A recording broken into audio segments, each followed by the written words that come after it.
है। और देखिए इस वक्त की बहुत बड़ी खबर, ईरान ने अब तक का सबसे बड़ा हमला किया है अमेरिका के बेस पर, खास तौर पर जॉर्डन में। और ईरान की जो डांसिंग मिसाइल कहते हैं, जिसे जिगजैग मिसाइल्स भी कहा जा रहा है, उस डांसिंग मिसाइल ने ऐसी तबाही मचाई है जॉर्डन में, जिसके अब जो तस्वीरें सामने आ रही हैं और जो ईरान दावे कर रहा है उसके मुताबिक देखिए ईरान ने बहुत बड़ा दावा किया है। ईरान ने यह कहा है कि जॉर्डन में दर्जनों अमेरिकी सोल्जर्स मार दिए गए हैं।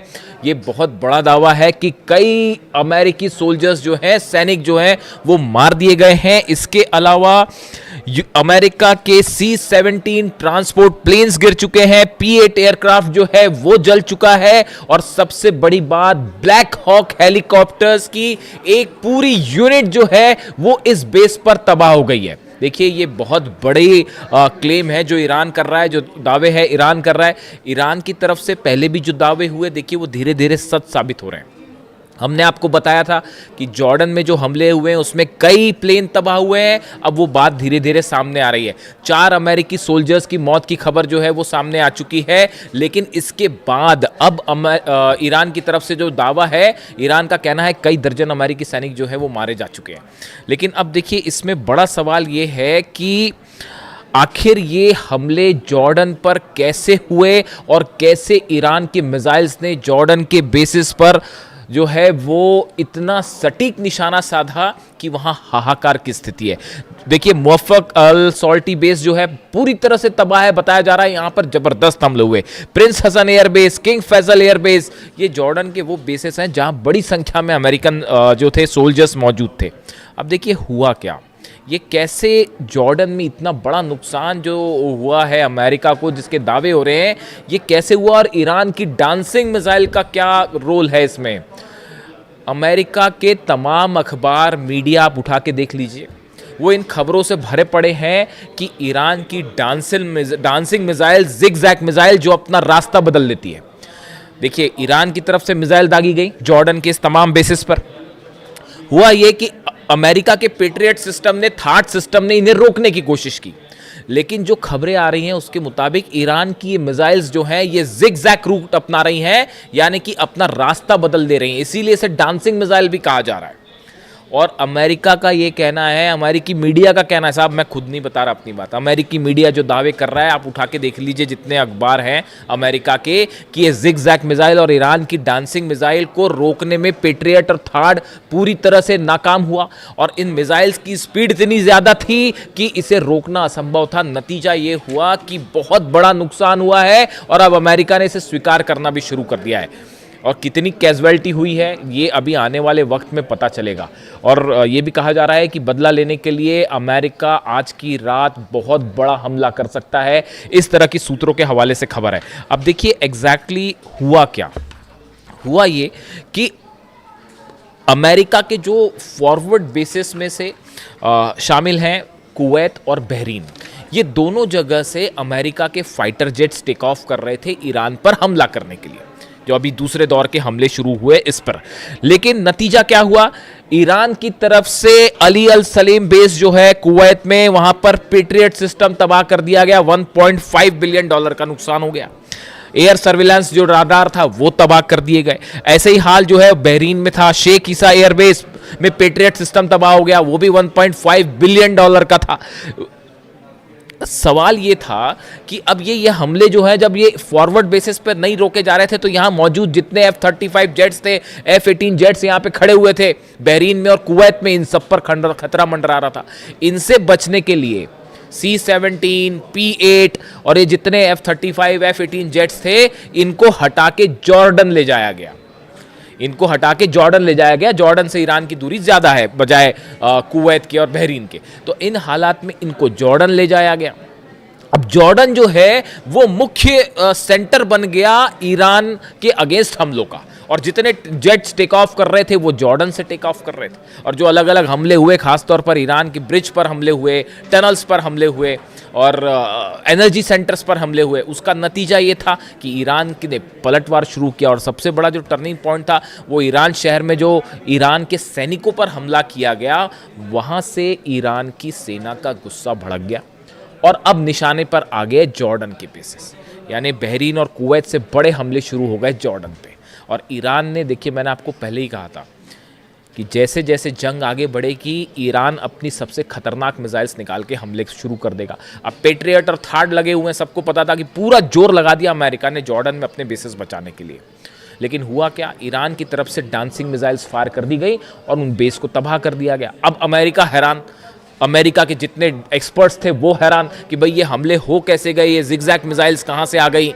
और आप देखिए इतनी लंबी जंग चली, तमाम हमले हुए अमेरिका की तरफ से। डोनाल्ड ट्रंप ये दावे करते फिर रहे हैं कि भाई 70% मिसाइल ख़त्म हो गई है और 90% मिसाइल ख़त्म हो गई है। मेरे से भी दर्शक अक्सर ये सवाल पूछते हैं कि क्या ईरान की मिसाइल सब खत्म हो गई है, जैसा दावे डोनाल्ड ट्रंप कह रहे हैं। मैं आपको फिर से इस बात को रिपीट कर रहा हूँ, ईरान के पास कितनी मिसाइल्स हैं या तो अहमद वाहिदी साहब जानते होंगे, आरजीसी चीफ, या अली खामेनी साहब जानते थे। इनके अलावा हकीकत क्या है कोई नहीं जानता। ईरान में कितने मिसाइल सिटीज हैं, इसी दिन के लिए अली खामेनी साहब ने अपनी सेना को तैयार किया था, इसी दिन के लिए तैयार किया था।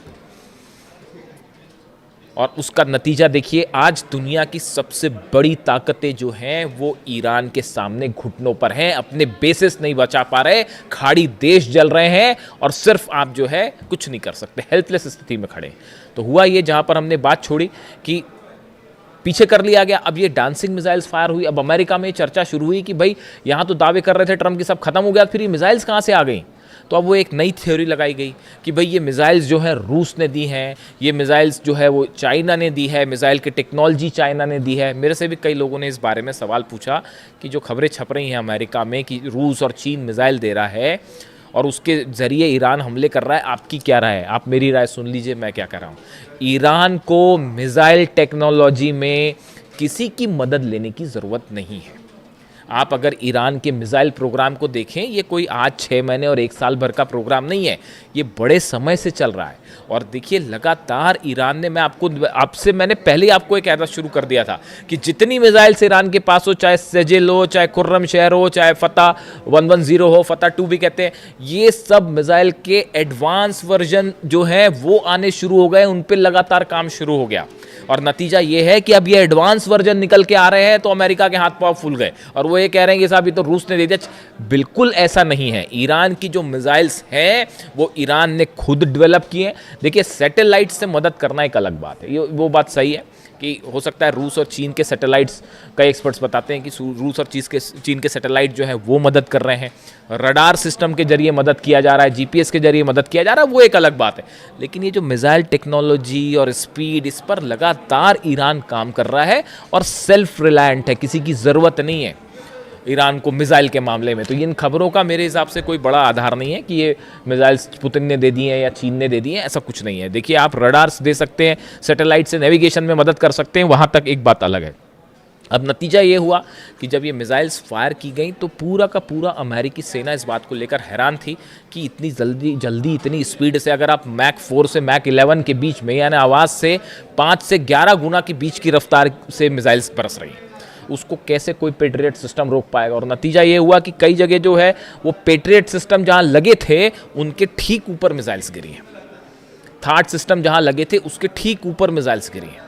और इसीलिए जंग का जो मुख्य केंद्र है वो अचानक से जॉर्डन हो गया। मतलब ऐसा लग रहा है कि ईरान और जॉर्डन की लड़ाई चल रही है।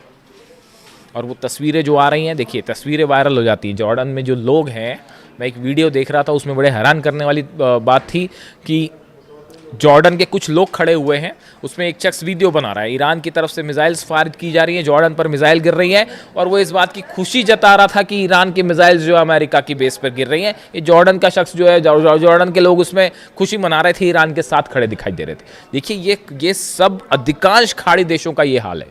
आज भी हकीकत ये है कि अगर आप एक जनमत संग्रह करा लें, प्लेबिसाइड करवा लें कि खाड़ी देशों में जो अरब देश हैं उनकी जनता क्या चाहती है, मेजॉरिटी जनता जो है वो ईरान के साथ खड़ी है साहब। उन सबको इन बात की तकलीफ है कि अली खामेनी साहब को असैसिनेट किया गया। लीडरशिप जो है खाड़ी देशों की वो अमेरिका के साथ हो सकती है, लेकिन जो आम जनता की राय है, जो जैसा कि सोशल मीडिया पे ट्रेंड करता है, जो उससे देख के जो अंदाज़ा लगता है वो ये लगता है कि बाय एंड लार्ज जो अरब देश है, इसकी जो आम जनता है वो अब भी ईरान के साथ खड़ी है। सब देख रहे हैं कि बड़ी बड़ी ताकतें मिलकर ईरान को झुकाने की कोशिश कर रही है। ईरान अपने दम पे न सिर्फ लड़ रहा है बल्कि मुंह तोड़ जवाब दे रहा है साहब।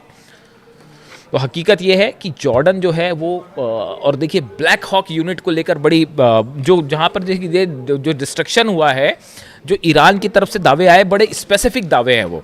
एक तो ईरान की तरफ से कहा गया है Islamic revolutionary guard corps says it launched ballistic missile at US C-17 transport plane and P-8 aircraft at Aqaba airport in Jordan, claiming several were heavily damaged, कई डैमेज हो गए, ये एक क्लेम था। दूसरा क्लेम आया कि जो ब्लैक हॉक हेलीकॉप्टर्स हैं अमेरिका के, जो कई जगह ऑपरेशन में इस्तेमाल होते हैं, खासतौर पर मिलिट्री ऑपरेशन में। अब ये भी बड़ी गौर करने की बात है। मैं कल सुबह आपको एक बड़ा खुलासा करूंगा, कल सुबह कोशिश करूंगा जल्दी वीडियो ले आऊं आपके लिए। सुबह ये खबरें आ रही हैं कि जो ब्लैक हॉक हेलीकॉप्टर्स हैं, देखिए इनका इस्तेमाल ग्राउंड ऑपरेशन के लिए बहुत ज़्यादा किया जाता है। ग्राउंड ऑपरेशन के पहले या ग्राउंड ऑपरेशन के दौरान सोल्जर्स को नीचे उतारने पर, ग्राउंड ऑपरेशन के पहले स्ट्राइक्स करने पे, इसमें बहुत ज़्यादा इस्तेमाल होता है ब्लैक हॉक हेलीकॉप्टर्स का।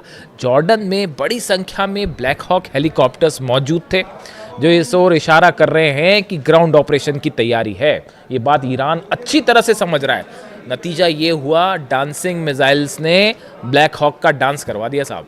और वो जो है बड़ी संख्या में ब्लैक हॉक हेलीकॉप्टर्स जॉर्डन के बेसिस पर तबाह हुए हैं, ऐसे दावे ईरान कर रहा है।